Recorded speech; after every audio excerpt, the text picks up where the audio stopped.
Hello, everybody. This is Hondo Carpenter, your Las Vegas Raiders beat writer for Sports Illustrated and the host of the Las Vegas Raiders Insider podcast. It's great to be with you today. Thank you for taking the time to join me.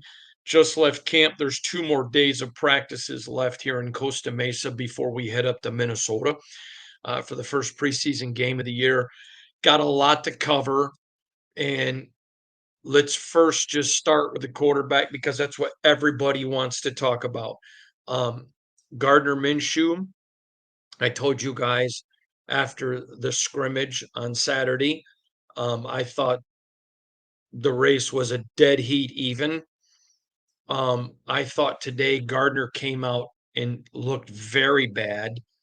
You know what? That's not fair. I don't think very bad is the right term, but certainly uh, nowhere near the way he had played previous or even how he played on Saturday. He was mediocre. I think that's more of a fair term. I want to be fair in my evaluation. Um, and then Aiden had a chance. Gardner was down. Gardner was mediocre.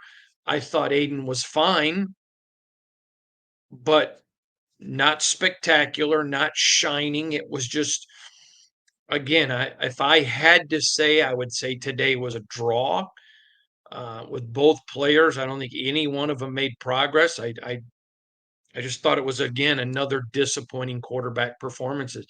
Both guys threw potential interceptions to Jacorian Bennett.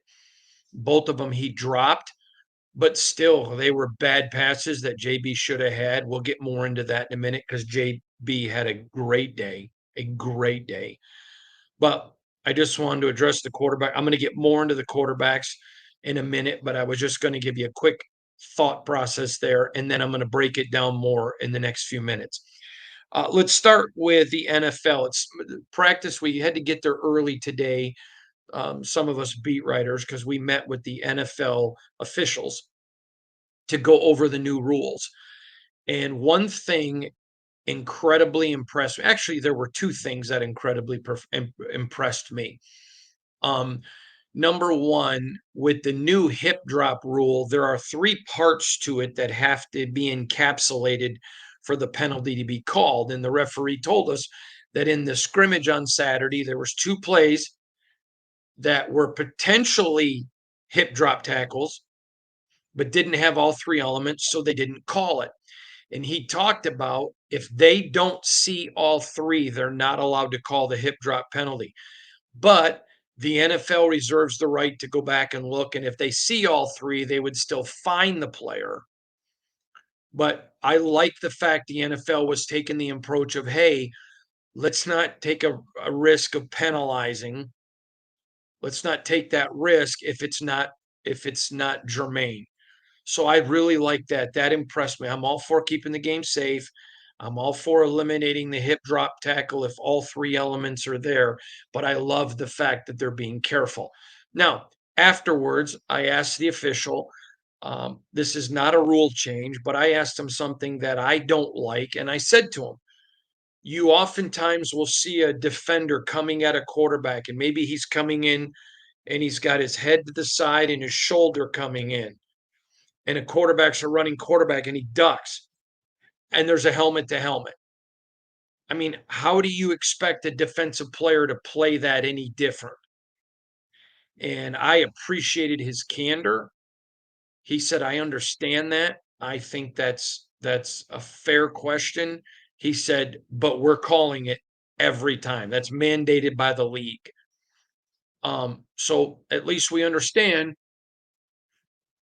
when you see those penalties. I mean, if you're a Patrick Mahomes and you're running and Marcus Epps is blitzing, and he's got his shoulder going at your right here, and he's got his head to the side, and he launches, and while he's in the air, you duck. He's going to get the penalty every time. I don't think it deserves it. I don't think it should be there, but at least now you know, so the refs get a little bit of grace that they understand that that's how they're supposed to call it, and so do the teams. So do the teams. They understand now that's how it has to be called. So now let's get into I talked with AP today, and I asked him point blank, has anybody separated themselves? Is there a clear number one or anything like that? And no, he said no. And he said something, though, that was extremely powerful. And it's something that I've been telling you. He said about Gardner makes a lot of good plays and then interceptions. And I've told you all. See, I was asked this today by the fan, and I was so grateful. I wish I remembered your name, sir, but he said to me, "How come you see things differently than the other beat writers?" I said, "I don't know because I don't report on other media, but I'm not giving you Hondo opinion. I'm giving you what I am knowing, what I'm hearing and knowing from the inside. See, my opinion doesn't matter. My opinion is completely irrelevant. But I'm trying to give you what I'm hearing from the inside. And on the inside, they don't, AP has said it so many times that it's almost, it is redundant. Ball security. And like it or not, Aiden O'Connell showed tremendous ball security the last 9 games of the year. I mean, last 5 games of the year. And they love that about him. They love that about him. He'll throw a ball away or put a ball in places or doesn't get intercepted. Um, and again, he talked about Gardner's put some good days together, but the interceptions. So he's very quick to mention that. On the other side, Aiden O'Connell is accurate. He's had drops. All things that I've been telling you and echoing to you and sharing with you, that's how they're perceiving it. I can tell you today, none of the quarterbacks separated themselves in any type of way in a good way. Again, I would say mediocre. If I had to say who had a better day, Gardner had such a bad start that I think he was better in the second part. He had two. He ended with a quarterback rush for a touchdown.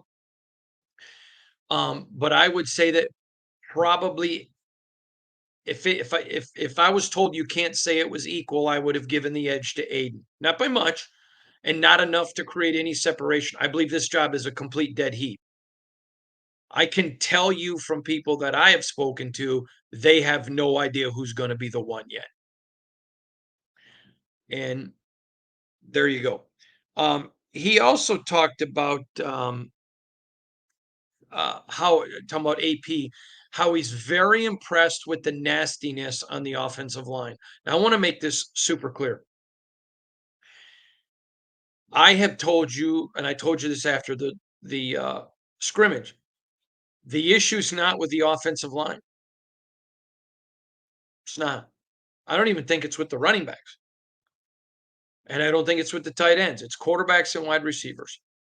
But AP is very happy with the nastiness. Very, very happy. The offensive line is playing at a very high level. He talked today. I asked him, and he talked about how well Dylan Parham, Cody Whitehair, Andrus Peet are all playing. Andre James is having a great camp. Thayer's having a good camp. Delmar Glaze, I'll get to him in a minute, but just so you know, he likes that nastiness. Obviously, I've shared this with you multiple times. Max Crosby's the best player on the team, period. And there's nobody close on either side of the ball. Listen, I think Devontae's a great player. I think Devontae's going to the Hall of Fame. And I think he is the best wide receiver in the NFL. And he's still not here, by the way. We're on baby watch with him. But he's not, before he left, he wasn't playing at anywhere close to Max's level. Max is playing checkers and everybody else is playing chess. And AP clearly made that clear. But let's talk about some guys that AP specifically mentioned who are playing terrifically well on that defensive line. He talked about Byron Young. I've been telling you for a few days, he's just playing so much better. He is playing at a very, very high level. Same Malcolm Kuntz. He's playing way up here. Adam Butler, way up here. All guys playing uh, very, very, very high. I'll tell you another guy who's playing unbelievably well is Jacoby. And granted, Devontae's not been here in a couple days, but he was out playing Devontae.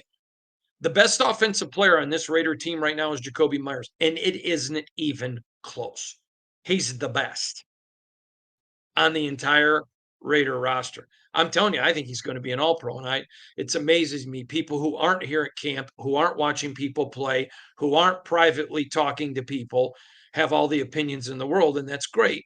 But I'm telling you, that is a synopsis of a lot of people that think, and they are creating ways to get him involved. Can't talk formative with you, but I'm just telling you, Jacoby Myers is playing out of his mind. Just everything thrown his way is getting caught. He's making plays, whether it's well, it doesn't matter. He's making plays in all of the ways that they're creating. I'm going to tell you, I am genuinely. I thought Luke Getsy was going to bring a very good offense here. And remember, we don't talk about formations specifically or plays. But I can tell you, I'm even more impressed with the Luke Getsy offense. I mean, guys are in the right spots making drops.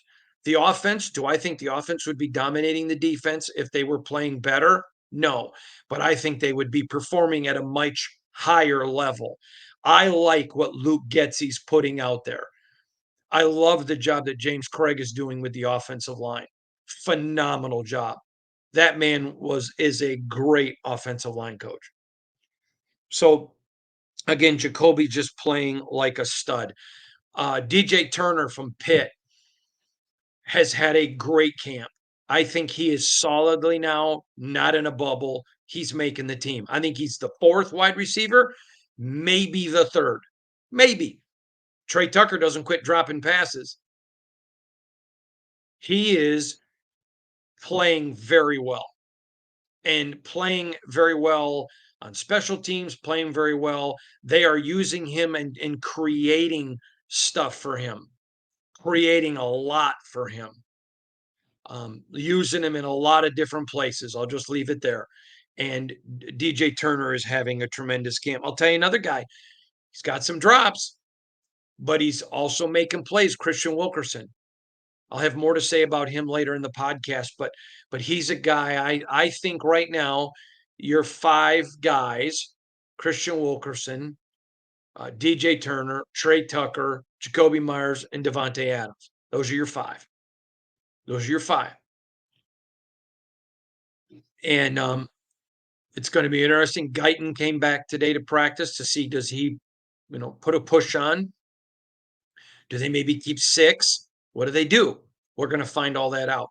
But that's where it sits right now. Another guy that I've talked to you about a few times. I don't think he's made the team, but I think he's competing for a spot, especially if there's six, is Rommel Keaton. And he just keeps making plays. JPJ and Colton Miller, status quo. I'm going to reiterate this and then I'm going to leave it until something changes. I won't be talking about these two again. Colton Miller, I am told if it was a regular game week, not a preseason game, he'd be playing. That's what I'm told. I don't hear any concern about Colton right now. None. We'll see if that continues. We'll see when they get back to Vegas where it sits, but that's just, I can only go on what I'm told.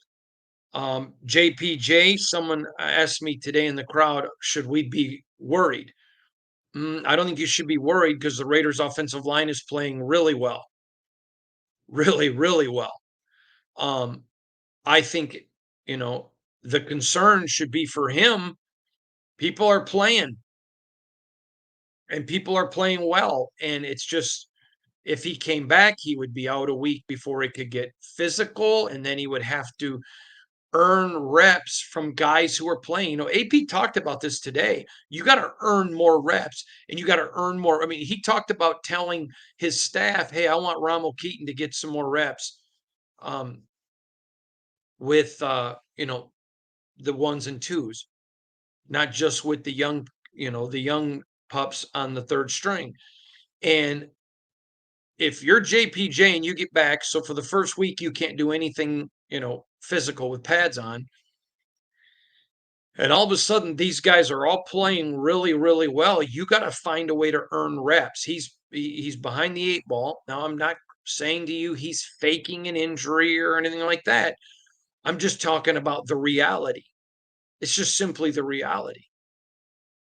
I mean, Colton Miller is one of the top left tackles in this game. Other guys are getting reps. He's just being allowed to get whole. Okay. So there's no worry about when he comes back where he's at. He's busting his butt.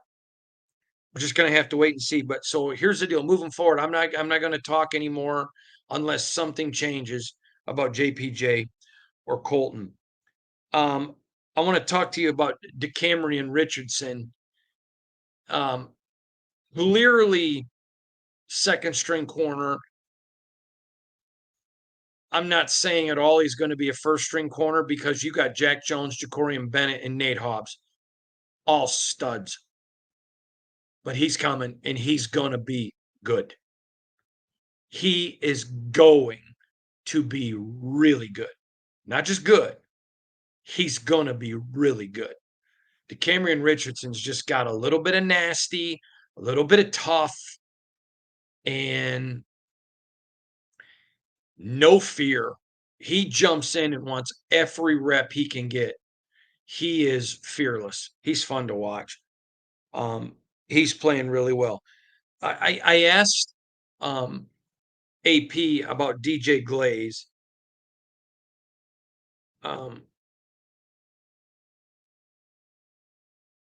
I asked him about DJ Glaze, and he talked about his consistency, the fact that he can play the left and the right. Right now, he's playing the right with Thayer on the left. When Thayer goes to left, he jumps in and plays right with the ones. But he also can he can also play left. I mean, he's there, and he's playing with such consistency. AP said something I thought was very fascinating. He basically said, listen, I didn't think he could hold up and play with the elite ones on our defensive line the way he is. So AP is even very pleasantly surprised about that. Again, I talked about Cody Whitehair, Dylan Parham, and Andrus Peat playing super well. There was a play today in situation with Gardner Minshew, and they're working on a situation, and he throws the ball, and it just got away from him. I mean, this is a guy making tens of millions of dollars. He played in the Pro Bowl last year, coming in competing against a second-year guy. And the fact that it's so close and so even is extremely disappointing. Extremely disappointing. He's making exponentially more money. He's got exponentially more experience, and he couldn't separate himself. And in situation where you're not even getting rushed, he throws the ball and it just almost looked like a punt. Again, I'm not picking on Gardner. Now, there'll be some who love Gardner and can't stand Aiden. So, Hondo's picking on Gardner. No, I live in Realville. I have to evaluate them individually and through certain vision. So, for example, I hold DeCamerion Richardson and Jacorian Bennett in a different place than I hold Nate Hobbs. He's older, more experienced. Again, he started out terribly, but I do think that Gardner, not mediocre, but I do think he was better in the second part, but not great.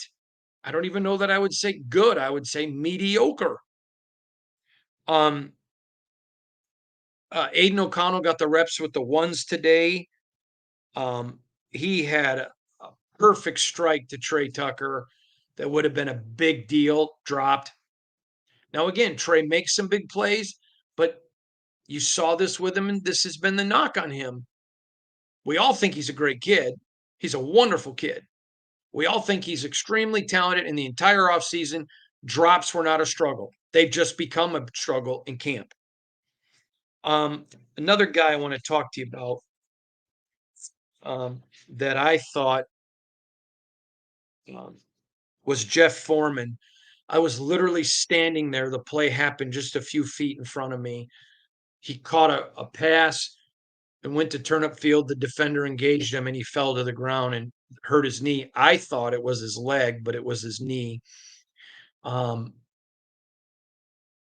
not a good injury at all. And I'm not a doctor, and the Raiders have given no formal update, so I'm not going to say anything. But I'll just say it literally almost made me want to just get sick. I'll just leave it at that. And if you're a person who believes in the power of prayer, and I certainly am, literally right there on the field, I just stopped and prayed for them while they were bringing the cart. And I would ask you to as well, as I would any player that I see get injured or any person I see get injured.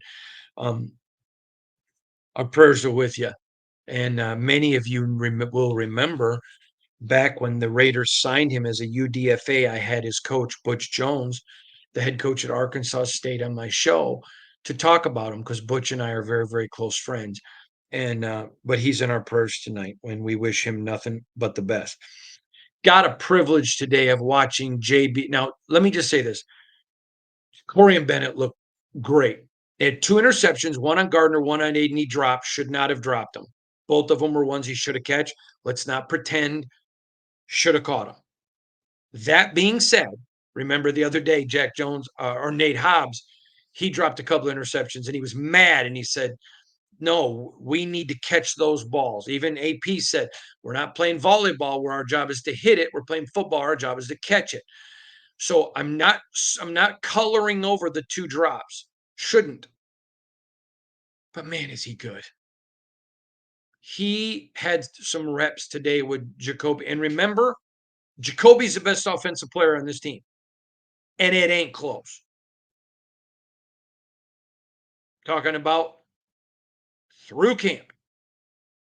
Jacoby hasn't had a bad day. I don't think Jacoby's had a bad rep. But watching JB and Jacoby go at it, it was fun. And there was one moment where Jacoby just made a phenomenal play to get in front of the football. There was nothing that Aiden had done wrong. There was nothing Jacoby had done. It was just Jacorian making a Pro Bowl type play. And man, Jacoby got up and thought he had one and gave him a big smile and chatted with him. And again, I was standing there. I'm not going to say what they said because that's not a quote media session, but gives him a slap on the bum and it was fun watching them go out. And I love the confidence in Jacorian Bennett. I know that Nate Hobbs disagrees with me.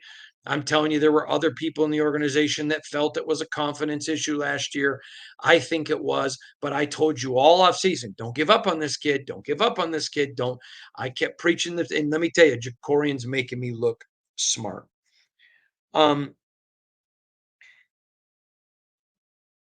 Gardner today, he's doing some things I really like, and I think he deserves all the credit in the world. I alluded to this yesterday, but he is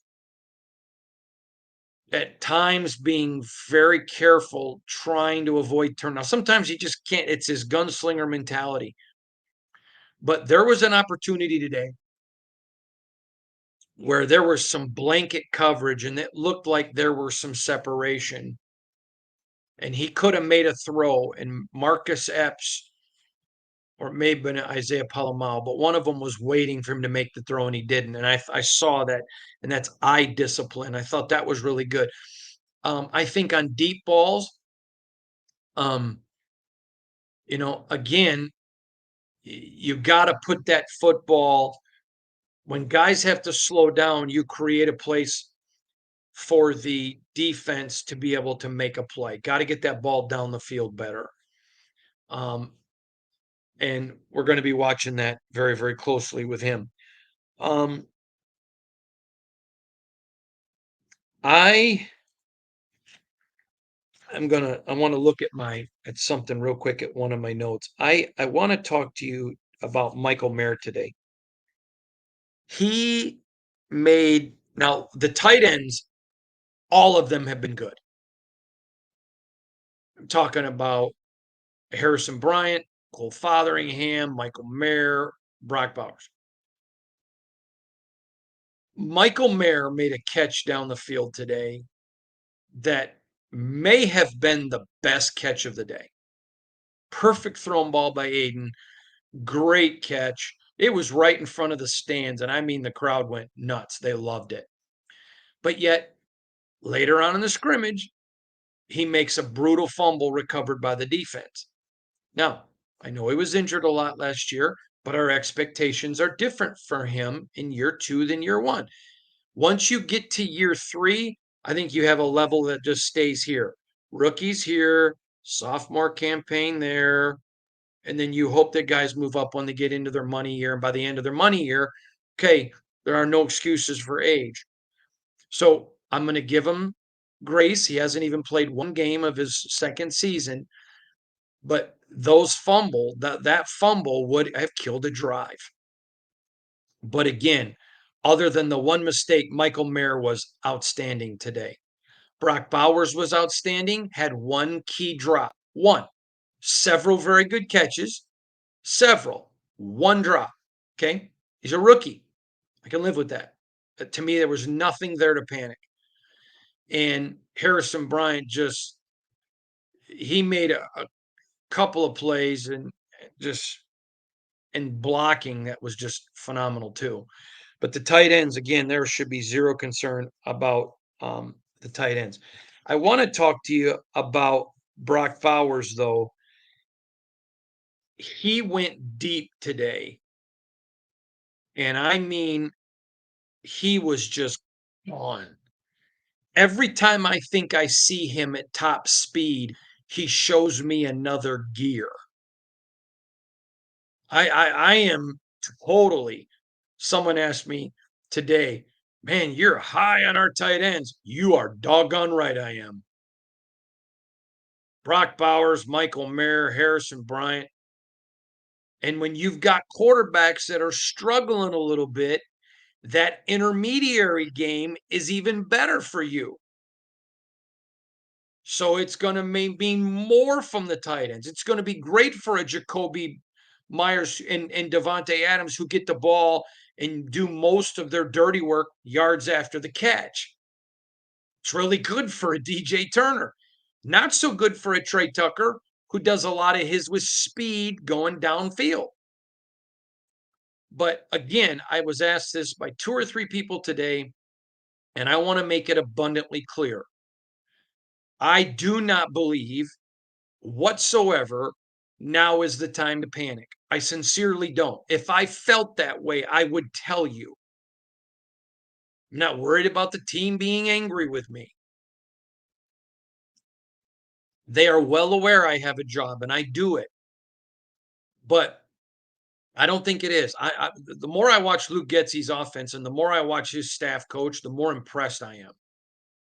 It is doggone impressive.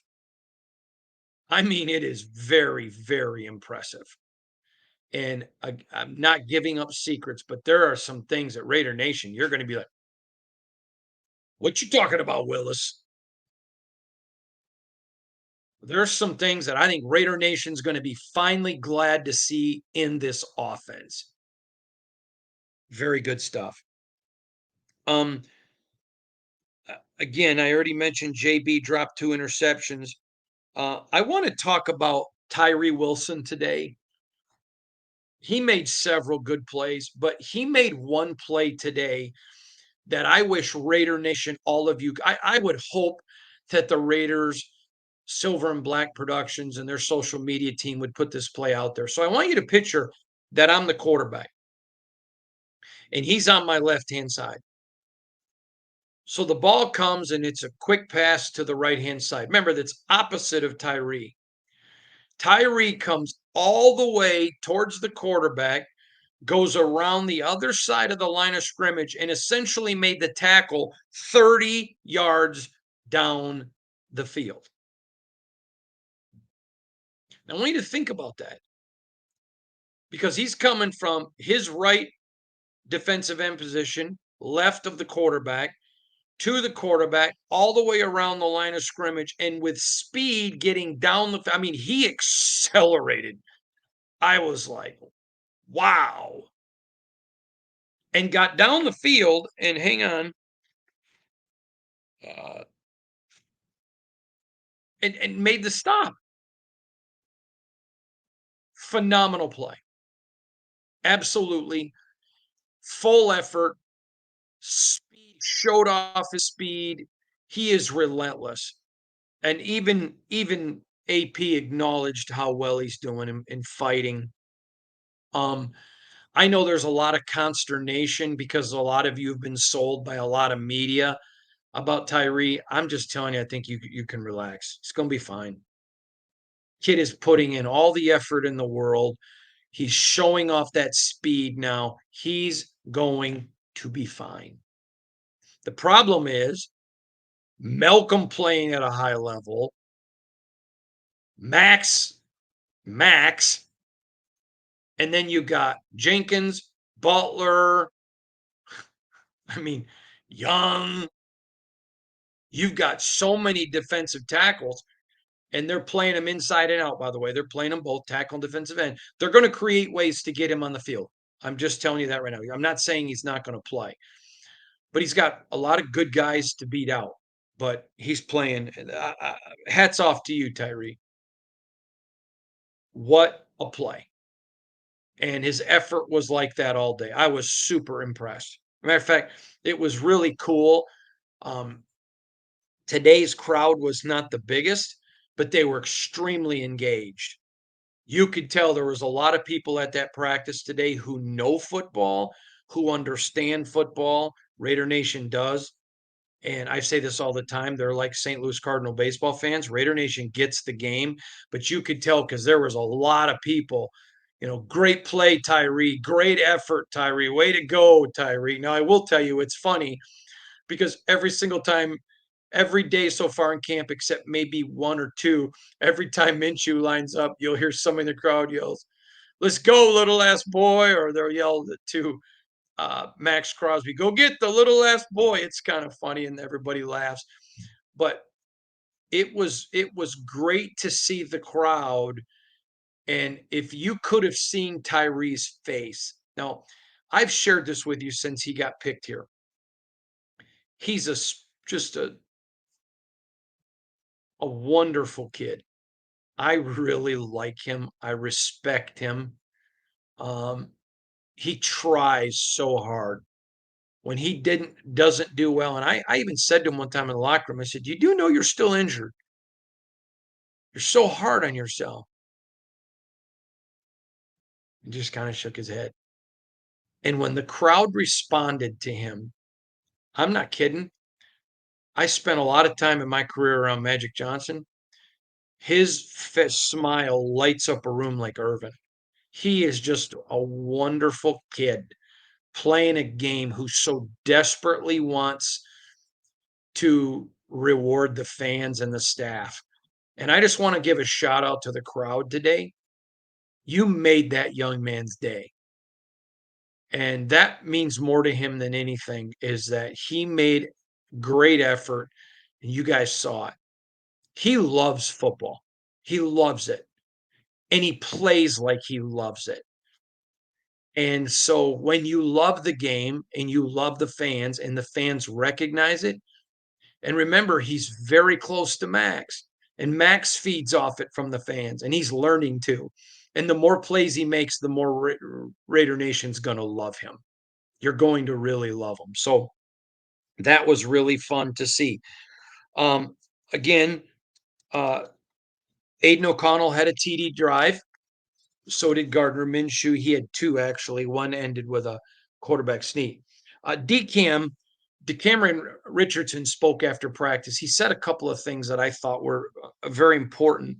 He talked about learning the scheme and playing faster. He just said he really felt like in practice. I mean, he was good in OTAs and minicamp, but remember that's for installation, not evaluation. But when he got into this camp, he has just played well every day. And today he talked about the fact that he is learning the scheme, he's able now to play faster. Thought that was brilliant. Christian Wilkerson spoke and talked about um, uh, what did he want to do, and he talked about I want to pop out on film. He was asked. I don't remember who asked him. I think it was Adam Hill of the Review Journal, but if I'm wrong, I'm not lying. But they asked him, what do you have to do? You've been close to making the roster or being a guy, and he talked about I got to pop on film. See, this is why I've been very critical of the quarterbacks and the wide receivers. I totally confess that. But at the same time, I've also been very clear it's not an effort issue. We're not dealing with guys who don't care, who have character issues. The effort is there. That's why I don't think it's time to um, panic. We know these guys are talented. We know that the effort is there. We know the coaching is there. We know that. So that's why you know, listen, it gets a lot of clicks in the media when you're negative, much more than when you're positive. And I have people all the time say, Hondo, you're so positive. No, I'm not. I'm just not like a lot of people who are so negative because negativity brings more clicks. I just simply report factually. Now, it doesn't mean that other people are lying. Maybe they see something different than me. But I'm also I live in Realville. I'm a realist. And when you see maximum effort from people that are talented, and you know that the coaching is there, my decades of doing this have taught me relax, Francis. Just relax. I'm not some guy sitting in his basement puffing on a Pall Mall, eating a Twinkie and drinking Diet Coke. Well, this is what I saw. No, I'm there and I'm watching it. I'm watching the coaching. I'm watching. I mean, let me give you Trey Tucker as an example today. I told you, had a bad drop. Bad drop. I wish you could have seen the anger on his face and his reaction. It's not a kid that thinks, oh, you know what? It's training camp. I don't care. I've seen a lot of those guys. He was mad and ran back and tried to get another rep as soon as he could. Okay, you know what? You can't teach that. That's want to. It's want to. Someone asked me today because I've lost, a lot of weight, close to 200 pounds. And someone said, how have you done it? I said, you really want to know the truth? I go, yeah. I go, there are lots of different diets you can use, I'm sure. I use the Atkins diet. I don't eat more than 10 carbs in a day. I said, but what I would say to you, any diet can probably work if you've got the want to. You don't take a cheat day. Because you know what? Well, I'll use me as an example. If I have a cheat day, I cheat my family. I'm cheating my granddaughter, my children, my employer, but most of all, I'm cheating me. I can't wait. I have zero fear of death. I look forward to the day when I take my last breath and I open my eyes and I get to see my father and my grandparents and I get to meet Christ for the first time. I get to see my sister. Fear is not something I'm afraid of. A death, I mean. No fear whatsoever. But I still owe those who I'm on earth living with right now to give them my best. And a cheat day for me is cheating me. I want to live to meet Dexter's children, and he's only 2. I want to be there. I want to watch my granddaughter. walk down an aisle and get married, to meet a guy that's going to love her the way I love her grandma. Those are important to me. And so I explained to this person, it's just a cheat day. I mean, you just have to have the want to. And when you see people with want to, and so when I'm watching these receivers with the drops, it would be unfair to you, and it would be um, a um, journalistic um, malfeasance if I didn't report that to you. It would be unfair to my company and bosses that I work for. That's my job. When I tell you the quarterbacks have been mediocre, that's my job. But it's also would be mediocre if I pretend like, yep, they all suck, trade everybody, the season's over, they're winning 6 games. No, I still think they win 10. I believe in the coaching staff. And when I'm watching those guys, see, when I'm watching mistakes, how do they respond? And again, I thought it was really cool of Christian to talk about. I want to pop out. There's the want to. Let me just say this real quick to any of you. Maybe you're going through a hard time in your life. Maybe you're trying to lose weight. Maybe you're whatever you're going through. Remember this: there's a lot of things in life that you can't control, but you can control your want to and your discipline. I encourage you, whatever it is you're going up against. Maybe it's trying to find a better job. Maybe it's whatever it may be. You control your want to, and your want to will determine your where to, meaning where you're going to get to. I believe in you. You can do it. And so, anyways, I would say this to you: the want to is there, the talent is there. You can have want to and not have any talent. I may want to be a ballerina dancer. Dear God, that's a disgustingly ugly thought. But there's no way at my size I could go up there and dance on my tippy toes. But every year, my wife and I get in an airplane and fly to another city to go watch, you know, ballet, usually the Nutcracker, and I watch them, and it's beautiful to watch it. But so you got to have want to, and you got to have talent. I may want to play point guard for the Golden State Warriors. Nobody else wants me to, but I don't have that talent. So when you've got talent and want to, that should diminish panic. The Raiders have talent and they've got want to on the offense. And I'm not worried about it. Christian Wilkerson talked about being aggressive. I really was impressed with that. Um, but he, yeah, he talked about being how much he loves offensive playmaking downfield and getting downfield. And I was just really impressed with Christian because of how he approaches what he knows he has to do. This staff is brutally honest. I know staffs in the NFL. I know plenty of coaches in the NFL right now where guys get cut and they're like, well, what was I doing wrong? This staff is telling everybody on this team every day what they're doing wrong and have to fix. They know, they're embracing it. DJ Turner again talked about that he is taking a step forward. He can sense it. He can feel it. You know what that is? That's confidence. That's confidence. Hey, I'm doing it. I'm getting there.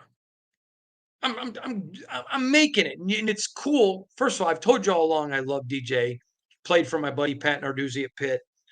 Um, by the way, hi Pat and Donna. But it's just fun to watch him getting the confidence, and he feels it. And then he talked about, and I thought this was great. He said, "At my best, I can make a difference on this team." You can't teach confidence. And I love the fact, at my best, meaning when I'm performing at the level I should, holding himself accountable,